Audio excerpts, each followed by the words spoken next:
নমস্কার, শুভ সকাল। কেমন আছেন বন্ধুরা? আমি জানি আপনারা সবাই খুব ভালো আছেন, কারণ আমাদের তো কথা হয়েই গেছে আমরা সবাই খুব ভালো থাকব।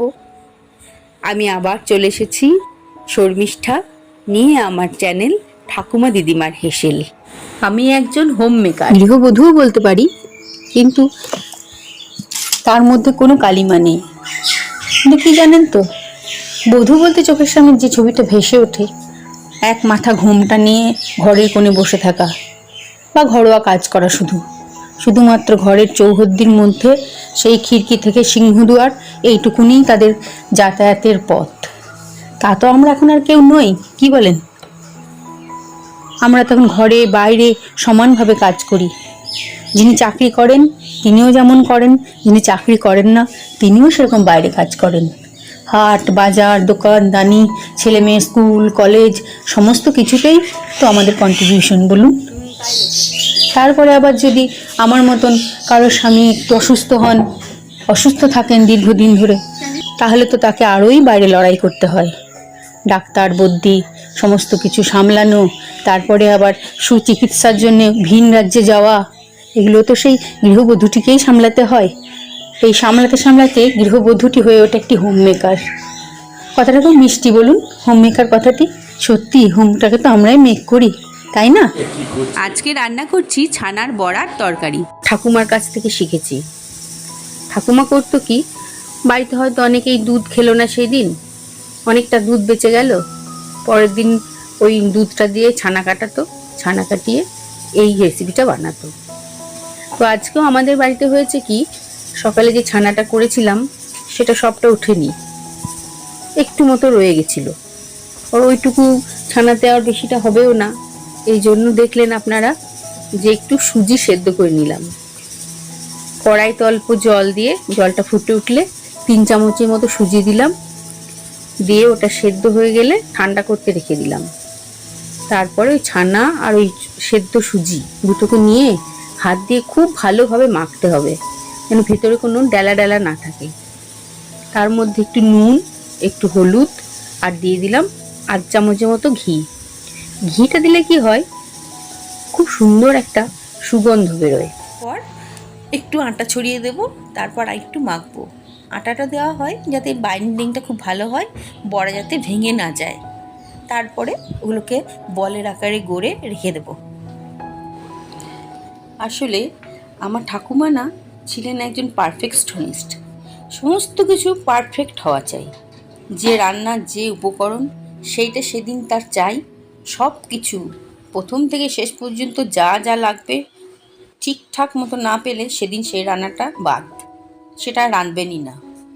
কিন্তু এই রান্না করার পর যখন বেরিয়ে আসতেন আর সেই খাবারগুলো আমরা খেতে বসতাম, ওফ, পৃথিবীর সেরা রেসিপি, লাজবাব। খুব ভালো রান্না করতেন, আর রান্নাটা একেবারে সহজ সরলভাবে নিতেন তিনি। রান্নাটা যেন কোনো কষ্টই নয়, এবং এই কথাটা তিনি বলতেনও, রান্নার আবার কষ্ট কি? রান্নার তো একটা নেশা, রান্নার তো একটা আদরের জিনিস রে। অন্যদিকে আমার দিদা, তিনি আবার এরকম ছিলেন না। তার আবার কি হতো, এটা নেই তাহলে এটা দিয়ে এটা করো, এটা নেই তাহলে এর বদলে ওটা দিয়ে ওটা করো। খুব মনে আছে দিদা একবার শিখিয়েছিলেন যে বাড়িতে যদি জিরে না থাকে, রান্না করতে গিয়ে দেখলে জিরে নেই, তখন 2 তেজপাতা একটু শিলে বেটে নিয়ে রান্না করো, দেখবে অনেকটা জিরে বাটার মতনই লাগবে। আবার হাসতে হাসতে বলতেন, বাড়িতে যদি নুন শেষ হয়ে যায়, পায়েস রান্না করে খাবো। তাই বলে কি ওই নুন নেই করে চিৎকার চেঁচামেচি করতে হবে?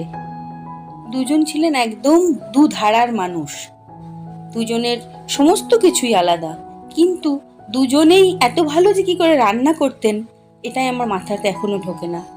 আমার দিদার রান্নাও তাই, জানেন, একেবারে অমৃত ছিল। গল্প করতে করতে রান্নাটা অনেকটা এগিয়ে গেছে। অন্যদিকে কড়াইয়ে তেল বসিয়ে, তেলটা গরম হলে ওই ছানার বলগুলো ভেজে তুলে নিলাম।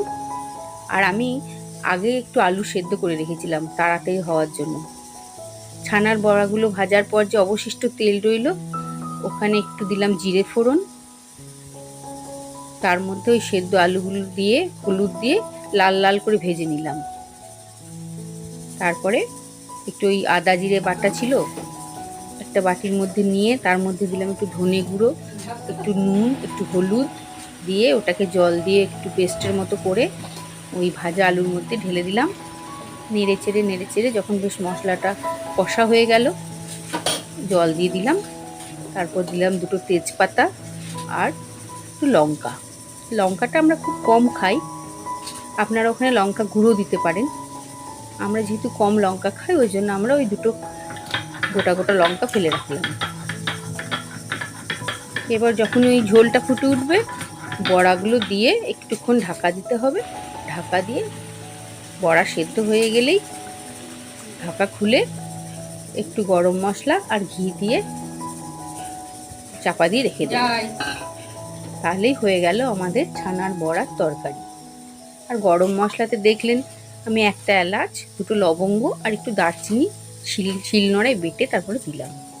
কারণ আমার তো আইটেমটা একটু কম ছিল, ওই জন্য একটু কম দিয়েছি। আপনারা ওইভাবে অ্যাডজাস্ট করে নেবেন কতটা দেবেন আর কতটা দেবেন না।